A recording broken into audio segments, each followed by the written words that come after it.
Welcome back to AT&T Cybersecurity video series. My name is Shira Rubinoff. I'm here with Rupesh Chokshi, Vice President of AT&T Cybersecurity. Rupesh, pleasure to have you back again. Thank you. In today's segment, we're going to speak about security for a better 2021. So Rupesh, I've heard you say cybersecurity is a key enabler to a better 2021. What do you specifically mean by that? We want a better 2021, right? We're all aligned to that after Yes, 100%.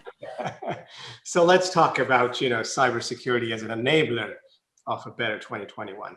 So I think in 2020, right, the world changed for all of us and we learned a lot of things, a hyper distributed enterprise, remote working, organizations are learning and focusing on business continuity, crisis response. So when you think about those areas, you start to go into this sort of, accelerate digital transformation and innovate, right? Because I want to be open for business and I want to continue to do good. So organizations are moving forward with innovation, with investing in their core businesses and investing in their technology.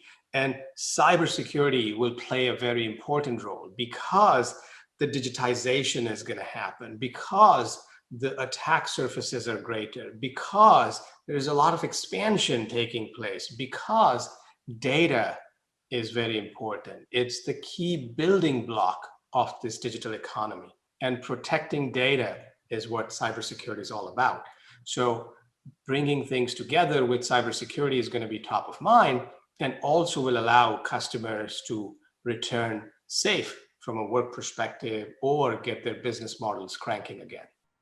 Very true. And I think that organizations understand that data is king, but they're finally realizing the security around data has to take precedence over everything. So exactly as you're saying. So what types of cybersecurity do we need to get better in 2021? So in 2021, we're going to get better at a lot of different areas. So let's kind of break them apart, right? So I think about it in terms of a user, a device, a network, an application, and data.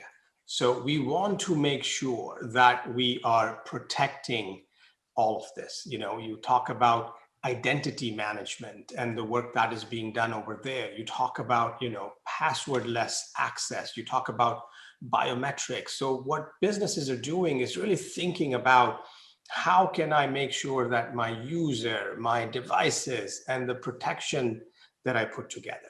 Then you go to sort of, the network layer, and you start to talk about the convergence of security and networking, Yes. encryption of the data, and how all of that is flowing to then what is inherent in my application security, right? What am I doing? I talked a little bit about, data in rest, data in transit, and data in use, right? So we're looking at all of that. And the biggest thing that we are all preparing for is we don't know, right? We did not know that, SolarWinds is going to happen. We did not know many things. So how do you keep that risk continuous sort of, focus on evaluating and looking at if my business processes are changing, am I securing the enterprise as a whole? Correct. It's now becoming way more proactive than reactive in the past, where reactive was the go-to and the proactive is now the go-to, of course, reactive as well. So good points there. So given how our home and business lives are now really blurred together, what can businesses do to help provide that our remote access to corporate network is protected? So, I'll share a little bit of a personal story, right? So I'm Yeah. working from home, with everything going on. My wife is doing the same. My kids are doing all the e-learning through the home. So I'm the CIO and the chief security officer for my Sure. home enterprise. And the other day I was looking at it and I learned that there are like close to 50 devices on my network, and few of them I don't recognize. So my work is cut out, as you can Exactly. imagine. So, this home business, it's a very interesting phenomenon, right? And there were a lot of people who used to work virtually or remotely. So it's nothing new, but the scale at which it is happening is, I think, very new, right? And we've seen certain professions like in the medical or the healthcare where you do telemedicine, right, is very new for those individuals and the technology that is going in there.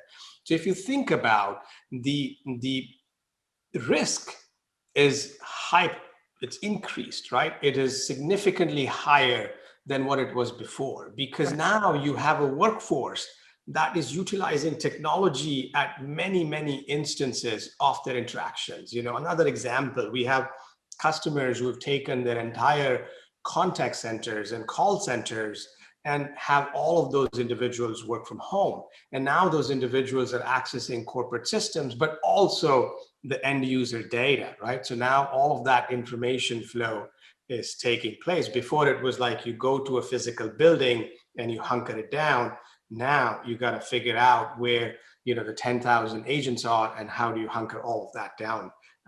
So I think it's going to intensify in 2021 for sure. And again, identity management, permissions and privileges, policy management, bring your own devices and policy managements associated with that, the applications. A lot of it is going into the cloud services because public cloud, private cloud, hybrid clouds provide scale. They provide the ability to respond to business continuity. So protecting all of that information flow. And then at the core of it is just, educate, right? We got a lot of work to do to make it better. We need all of us to be at some level experts when it comes to security. That's completely on point. And I would like to add, even on top of that, the cyber hygiene within one's personal life and self to create that culture of a work environment. Because as you mentioned, people are working at hyper speed. People are multitasking. They're working from home.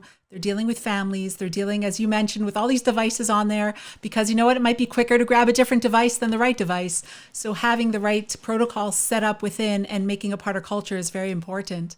So how about some of the more sensitive special cases like healthcare data, as you mentioned? How can we better protect it? So we work with, a lot of different customers in this space, right? And every customer is unique in terms of what they're doing. But there are certain commonalities, right? Which is, very much focusing on, what is that perimeter, right? Going back to some of the zero trust concepts that we were discussing. So knowing what all is inside of the network and knowing what all needs to be secured, whether it is, your endpoints or devices, whether it is the machines that are sitting in your hospitals or clinics, which are now all connected, right? We're living in a hyper-connected economy, right? With Internet of Things. The patient data, the patient experiences, right? I walk into my doctor's office and now I just go up and they measure my temperature, right? So there is a transaction of data taking place. They know it is Rupesh, and that information is being shared. So protection of that data flow is very important. And we see, healthcare companies really, really focusing on that. But then they have been the most attacked for ransomware, for DDoS, because just, the bad folks are just like, what can I do to slow down the vaccine process? What can I do to take that healthcare company down because, they're helping customers or helping patients, So they have to think both sort of, what is from the inside to what is coming in from the outside. Correct. Well, thank you for that wonderful information you shared today. And I look forward to speaking to you again real soon. Thank you, Rupesh. Great. Thank you.